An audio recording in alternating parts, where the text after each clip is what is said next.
Welcome, flight crews, to an episode of the Flight Sim Broadcasting Network. My name is Jason, and welcome aboard the MD-80. We're going to do some flows today, so be prepared. Get ready to go. If you're new to the channel, you want to know what we're about, do it right, learn something, and have fun. Those are the three things. If you're new, make sure you hit that subscribe button and also that bell notification, because we stream every Friday, and you don't want to miss one of those. All right, first thing we're going to do is the flows. Now, these flows are dealing with the originator or the cold and dark. We're going to check circuit breakers. And yes, they're not simulated, I get it, but we're going to simulate that we are doing the entire flow base. And you would check all these breakers and make sure that obviously there's nothing popped, no collars popped or anything like that. And do the same thing on this panel. So you make sure all your breakers are in, there's nothing that's kind of popped out on you. And we're going to look at the external bus. As you can see, our buses, we got external lights, power available. We're going to get this online. Okay, that just connects the external bus. Make sure the engine and APU fire detect are on both. These are the loops. You want to make sure they're all there and on both. Once that's done, we're going to go ahead and down to the cargo fire suppression, and we're going to hit click and test. Make sure it's on the auto, and then everything is good. We got the lights. Next is your flight director, your EFIS, your FMS is on normal, your EFIS is on normal, and your radio is on normal. Then we're going to come over to the KDEC, make sure that's on normal, your flight director is on normal, and then the AHRS is on normal as well. Okay, we're going to go ahead and put the cockpit voice recorder. This is an old one, so you would put your day in here, whatever day it is. Let's say ours is the 12th, your month, in this particular case, 9, and your flight number, whatever flight number you had, and then your leg. All right, that's good to go. Okay, from here, we're going to go over here and just click this and hold it for 5 seconds until the little test light comes on. And it did. You can let it go. Okay, next is over to the CSDs, or constant speed drives. I'm going to make sure they're capped. They actually would probably be wired shut here. And we're going to make sure the left gen reset is on and the right gen is on, and then the APU gen is on normal. We're going to go ahead and throw this to the external power and just make sure that we do have power on the aircraft. We do. And then you can see the obviously AC volts and the amps.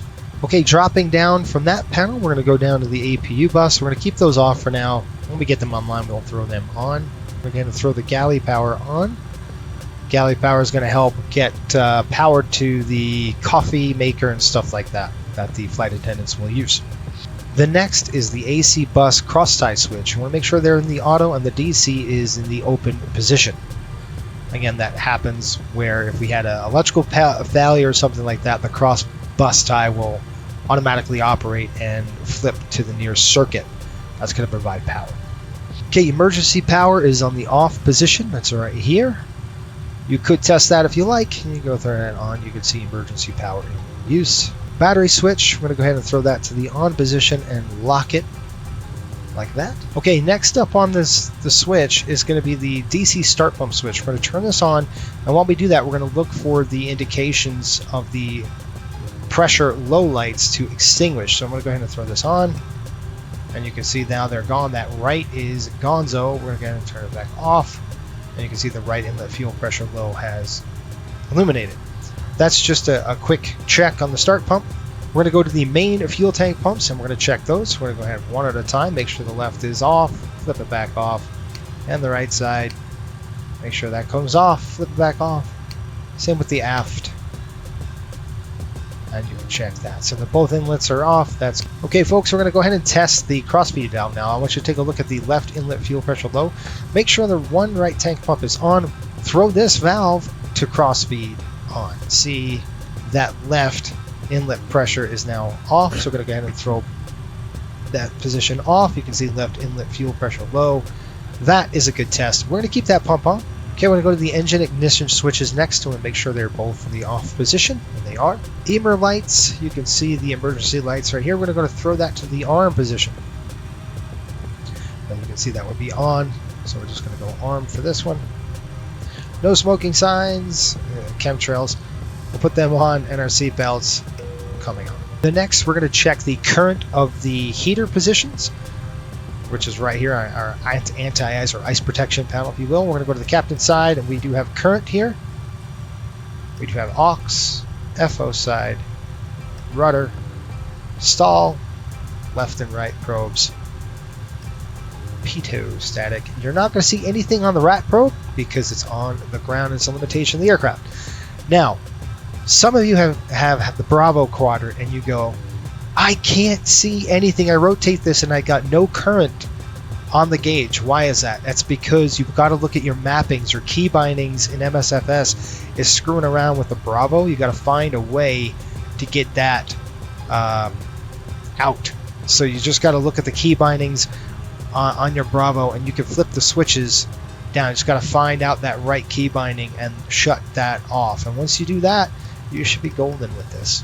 We're going to go to the captain side. We're going to have to throw this to the captain side when we're done. All right, next is our airfoil switch. We want to make sure that they are in the off position. Your anti-fog switch right here, just as needed, we're going to have it off. And the anti-ice in this particular case is going to be in the on position. This is windshield, so we're going to have to throw that to the on position. Both left and right engine heat switches are in the off position. All right, folks, we're going to go up on the overhead now to the engine sync. Make sure that is off. Ground proximity switch is normal. You can go ahead and test that if you like. IRS mode selectors, we already set that to the FMS and they're normals. All right, let's go ahead and test. Once we're done with the ground prox test, we're going to go ahead and flip the wind shear test. Headwind, shear, headwind, shear, headwind, shear. Then we're going to drop down here circuit breakers, make sure these both switches are in the off position. It's just lighting. Thunderstorm lights going to be off. Cockpit flood lights, that's up to you. We're going to throw them off for now. ACARS message is not lit. Now we're going to come down here to the anti-skid. You want to make sure you do the anti-skid as in the arm position, which is going to be that middle. You can test that. Basically, you look there, it says outboard anti-skid, right anti-skid, and then we'll throw it back to the arm position. Alright, we're going to do a stall test system 2. Alright, a good lid on both sides. Throw it off. Let the warning go out. We're going to test number 1. Clear, clear, off. We're doing overspeed test. Logo lights are up to you. The yaw damper is going to be on the on position. We're going to go mock trim, computers normal, anti or ice and FOD. We're going to go ahead and click test. If you did that, I want to see if you see how that FOD alert gives you the ice FOD alert, and then you just throw it on the reset. And it's a spring position, so it's going to right to the center. Okay, our air conditioning panel is coming up next, which is right here. We want to make sure that we're good to go. We don't have any external air. Obviously, there's nothing going on in the aircraft in terms of external air, or the APU is not on. So you're not going to see anything in the pack system. We want to make sure that these cockpit temp and the cabin temp are in the auto position, which is basically 12 o'clock. Our air supply switches are as needed. In this particular case, we don't have anything on it, so we're just going to keep them off for now. Once we get the APU rolling, we'll turn them to the auto position. Okay, next is our pressurization panel. Okay, our landing barometric pressure, you would try to find that your landing altitude. I think it's about 120 feet. This is in hundreds right now. Thousands are up higher. So we're talking about 100 feet there. Our landing at airport would be about 200 feet. And if you knew the barometric pressure, you can set it now. We don't, so you just leave it. I'll just put 3001. That's where the pressure was. So what we do on this, you've got transfer lockout. We're going to throw it to standby. Standby is on, right back to primary, and then push that button. Want to make sure your cabin temperature is set. Right now it's pushing at 25 degrees Celsius. So it's getting a little hot back there. It's in the 70 range, upper 70s. Again, we're here, cabin is sitting at 3,000 feet. It's probably the altitude of this airport, close to 3,000 feet. Now we're going to come over here to the air conditioning shutoff override. We want to make sure that's on auto, and then RAM air is in the off position. Again, you don't want to use this on the ground. This RAM air position switch you don't want to use on the ground. You want to actually get external air onto the airplane and not use that for cooling. Okay, in the annunciator, we're going to do a recall check. Everything's lit. Let it go. So if I can do that, you can see if we just push it in, you can see all of our lights on, and that's kind of the system here. It's like the same thing in the 737. Everything's looking good, and we'll go ahead and reset that. You can pull it to dim, that's dim. Or you can push it for normal. We're going to keep it on normal. Rain windshield wipers are off. Our flight deck door is unlocked in this particular case. And now we're done and transitioning from the overhead to the main panel. Our flight guidance system panel is next. We're going to go ahead and throw the flight director switch in the on position for us. We do have it lit there. I want to throw that off. And then you would set this as normal. If you look at the FMAs, you should have heading hold and out mode. And we have that here and here as well. That is normal and typical for this. Okay, so we're going to set our Mach cruise altitude, and how we would do that is pull this, set, and you just rotate as you need it. Right, is 0.76 for us at cruise. Okay, setting our V2 speed in the Mach window, so we're going to do that now in this particular case, the airspeed window. We don't know it yet, but it's going to be right around there, so we'll set 150 for now. Our auto throttle switch, make sure that is off, right there. Then we're going to come across, make sure our bank limit on the autopilot is set to 15. We're going to set our altitude readout now. Our first level off probably be about 6,000–7,000 feet. You can arm that as well. You would arm it by pulling this. And you can see it's set. Flight director's coming on the FO side. Right there. Same thing on the FMA. Heading hold, out hold. You'd set your both VHF and nav radios on either side. You'd make sure they're set right now. Our exterior lights. Let's go ahead and get a little closer to this side of the panel and we'll check that out. Now, our exterior lights, we're going to have our position lights just to position. Position strobe light should be on both. Right there. We don't want to do that. We'll just put it on position for now. Anti-collision light is off. We don't need those. And if you wanted to turn your floodlights on, you can, but we're just going to keep them off. Okay, altimeters, we would set that. Set your altimeter settings on both sides. Or the captain side here.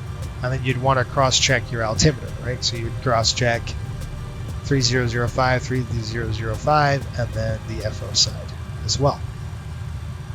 3005, I think. Okay, our flight and nav instruments, make sure they're set. This is when you'd come down, dial in your speeds. We haven't done that yet.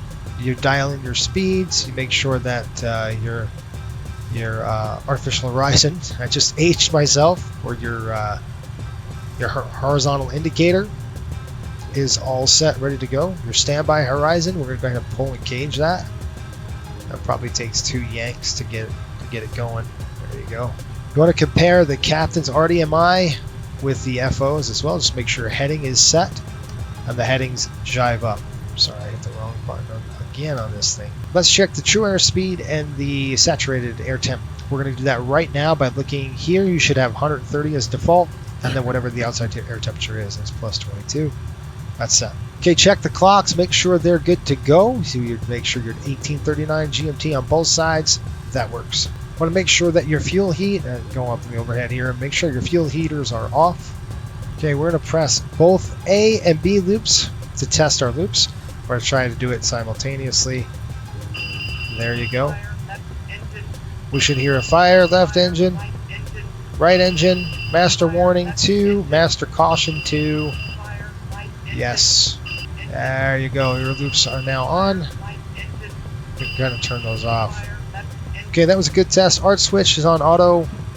Right now it's on. If you were doing a reduced thrust takeoff, you go ahead and throw those to the off position, and then you can set whatever you want. But right now we're just going to turn them on auto. Keep them on auto.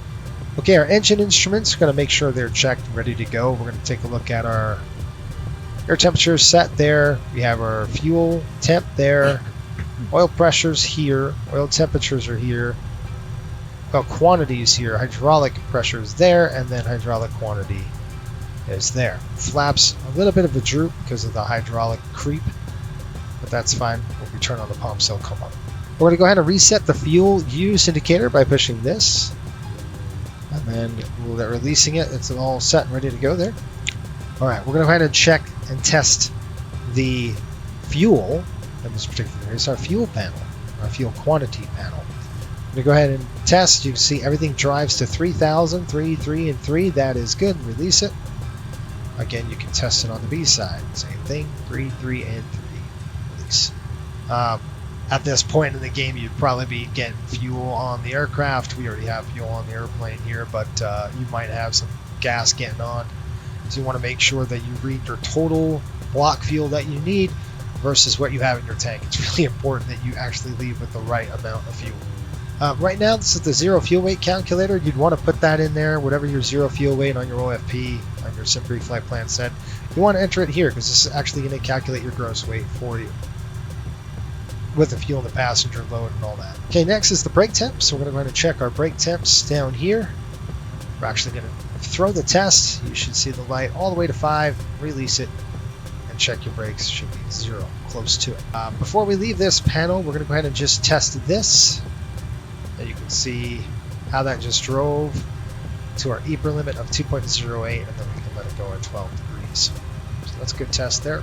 Next, we're going to check our stabilizer trim. We want to go alternate trim first. We're going to check nose up here. You can see it's moving. And again, flip it to nose down. This is really helpful. That looks good. We're going to go back to nothing here. Back to center. Suitcase handle, we're going to check that down and up. Make sure that's good. And then we're going to go ahead and use the yoke. And now I'm going to push the yoke in. I'm using the yoke side as well. So you want to do it 3 ways. The alternate trim first, then your thumb, and then the suitcase handle. Either way, you want to check all your trim, make sure they're good to go. Make sure your spoilers are in and retract. They are. You want to make sure we do have a little bit of a red band here, and that's set, ready to go. All right, rudder hydraulic levels right here. You want to just check this, put it over to manual, and then again back to the off position. It should be on power right there. The rudder position should be on power. Cross feed on the fuel should be off. Your throttles checked idle. Make sure the throttle levers are down. We're going to advance both throttles to the takeoff position. All right, that's what you should hear. We should see the pressurization valve closing. You want to push toga switch, and then you should see takeoff on the FMA, which is what you'd want to see. Outflow valve, which is right here, just make sure that's in the auto position. Flaps and slats are up and retracted, and they are. Fuel levers are in the off position, and they are. Okay, radios and transponder, you want to make sure all your radios are set and your transponder is set. They're good to go. Okay, stabilizer trim brake switch, you want to make sure it's capped and it's in the normal position. Rudder and aileron trim, make sure they're 0 and 0. Our pneumatic cross feeds, we're going to go ahead and open both valves as I'm turning the trim. Auto brake selector is in the off position. That concludes this lesson of really a pre-flight. Took you through the entire cold and dark to pre-flight. You're ready to actually prepare to start your engines and everything else. You have to get the FMC programmed and all that stuff. Now, I know this took a long time. In reality, it's not going to take this long, okay? So when you get used to your flows and you start rolling flows, this is going to go shorter and shorter. I'm going to take you through this as a very methodical way of getting this aircraft out and ready.